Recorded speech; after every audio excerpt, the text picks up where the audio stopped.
नमस्कार, मैं हूं आपके साथ रविंद्र सिंह। एपीएन में आपका स्वागत है। आज हम एक ऐसी शख्सियत से आपकी मुलाकात कराने जा रहे हैं जो हैं तो भारत के, लेकिन वो झंडे गाड़ रहे हैं रशिया में। रशिया में उनको बहुत पसंद किया जाता है, इतना पसंद किया जाता है कि लगातार वो वहाँ के 2 बार विधायक रह चुके हैं। और सबसे खास बात यह है कि उन्होंने डॉक्टरी की पढ़ाई की और उसके बाद वो राजनीति में गए। पुतिन के करीबी माने जाते हैं और पुतिन की पार्टी यूनाइटेड रशिया पार्टी से वो जुड़े हुए हैं।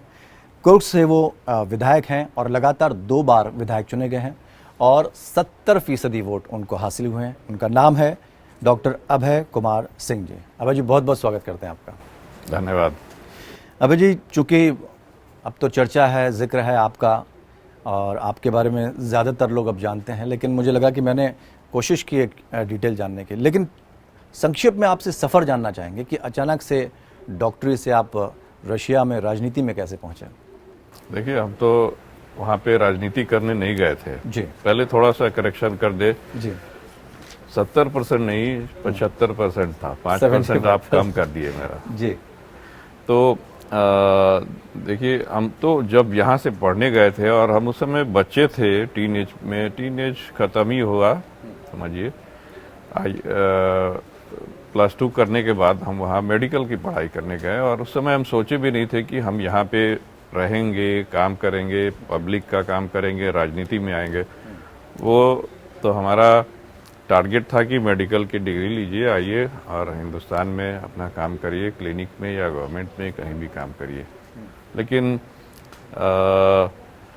सबकी तकदीर लिखी हुई होती है और समय बदलता गया और समय के हिसाब से जब उसकी अपॉर्चुनिटी भी आती रही, हम अपना काम करते गए और रिजल्ट अब आ रहा है। लेकिन अगर देखा जाए तो अब बहुत सारी चीज़ें परिदृश्य में बदल गई हैं। वॉर की कंडीशन बनी हुई है, यूक्रेन के साथ लगातार युद्ध चल रहा है। ऐसे में क्या हम ये मानें कि भारत और रूस के संबंध जो हैं आने वाले समय में किस तरह के रहेंगे? क्या उसमें खटास आ सकती है या मजबूती की तरफ बढ़ेंगे? क्योंकि अमेरिका का जिस तरह से सहयोग मिल रहा है, अमेरिका दबाव बना रहा है भारत पे, तो भारत और रशिया के संबंध इस वक्त किस मोड़ पर हैं? से भारत और रशिया का संबंध अटूट और बहुत मजबूत है और अभी किसी भी थर्ड कंट्री या फोर्थ कंट्री के दबाव बनाने से इन संबंधों पे इसका कोई असर नहीं होगा। आप देख लीजिए, छोटा सा हम एग्जांपल, बार बार लोग उसका नाम लेते हैं, हम नहीं चाहते, शॉर्ट में बताते हैं। संबंध खराब होना, ट्रेड खराब होना, ये तो बहुत छोटी सी बात है। और जब इंडो पाक वार हो रहा था, रशिया, सोवियत यूनियन ने किसी चीज की चिंता नहीं करी।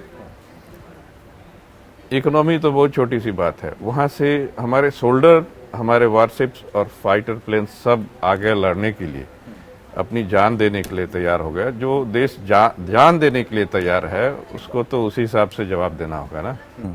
लेकिन कई बार ऐसा जिक्र हुआ कि नाटो का सपोर्ट मिल रहा है यूक्रेन को, अमेरिका का सपोर्ट मिल रहा है, जापान उसके साथ आ गया है, पोलैंड ने भी उसको समर्थन देना शुरू किया है।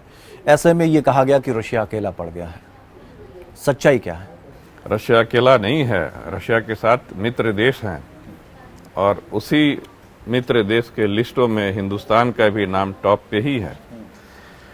और रशिया के अगेंस्ट रशिया यूक्रेन से नहीं लड़ रहा है, ये तो मानी हुई बात है। और हमारा जो स्पेशल मिलिट्री ऑपरेशन है, जिसको वो लोग, यूक्रेन के लोग युद्ध का नाम दे रहे हैं, वो यूक्रेन की लड़ाई नहीं है। वहाँ पे तो पूरा नाटो की सेना, नाटो का हथियार, नाटो का सब चीज़ है उनके पास। रशिया अगेंस्ट नाटो की लड़ाई है, कोई यूक्रेन की लड़ाई नहीं हो रही है वहाँ पे। लेकिन कहा तो ये जा रहा है कि यूक्रेन को पसंद ही नहीं करता, रशिया चाहता ही नहीं कि यूक्रेन हो। इस तरह की बातें भी चलें? ऐसी कोई बात नहीं है। रशिया चाहता है कि बिना किसी एक भी सोल्डर की जान ना जाए और यूक्रेन रशिया के शर्तों पे तैयार हो जाए, हमारे बॉर्डर पे नाटो ना आए, ऐसे हमारे कुछ कंडीशंस हैं, उस पे वो तैयार हो जाए। हमें किसी देश के विरुद्ध में क्या करना है? हमें, हमारी धरती, रशिया की धरती दुनिया की सबसे बड़ी देश है किलोमीटर के हिसाब से, हमें धरती की कमी नहीं है ये। लेकिन अगर बॉर्डर में आप आ जाइएगा, वहाँ मिसाइल लगाइएगा, नेटो की सेना वहाँ पे अभ्यास करेगी, तो इस पे हमें आपत्ति जरूर होगी।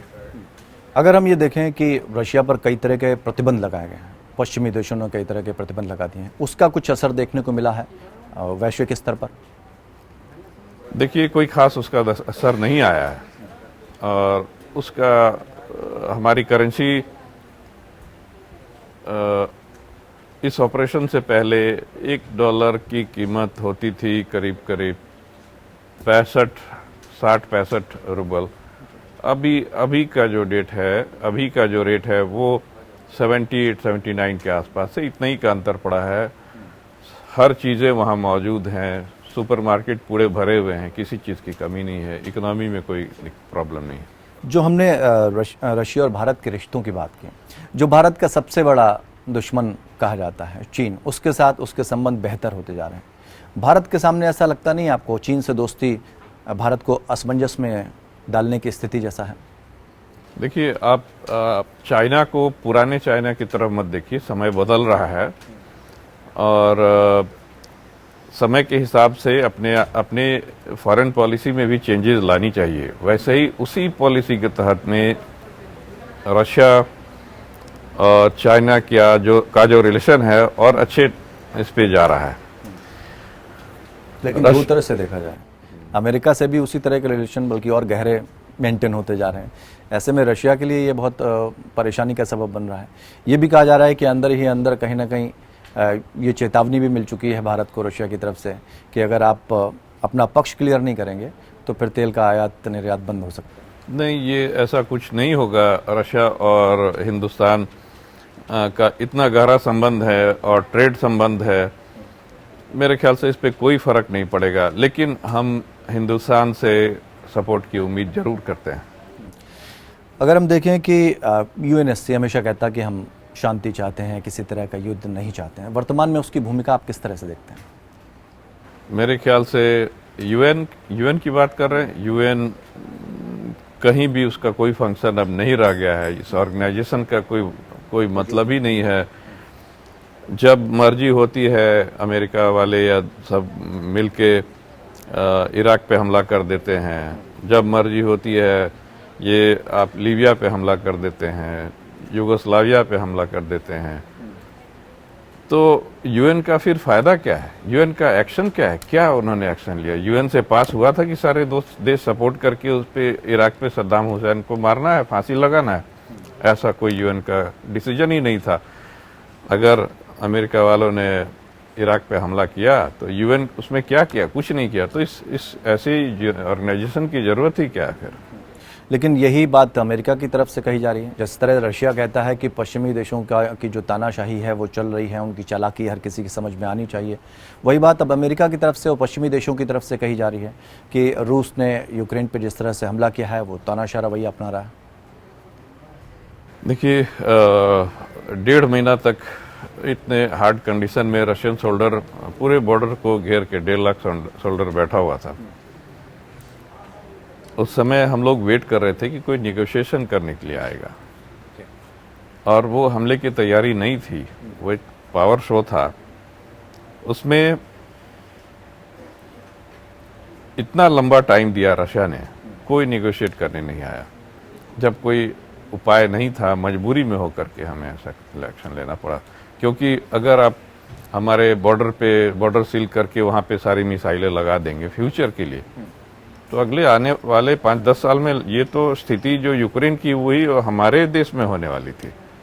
इसको पहले से भांपते हुए हमें मजबूर होकर ऐसा एक्शन लेना पड़ा। लेकिन रशिया, जैसा कि आप कह रहे हैं कि बहुत मजबूत कंट्री है, तो क्रेमलिन तक अगर ड्रोन पहुंच जाए तो हम कहेंगे कि उसकी सुरक्षा व्यवस्था बहुत मजबूत है।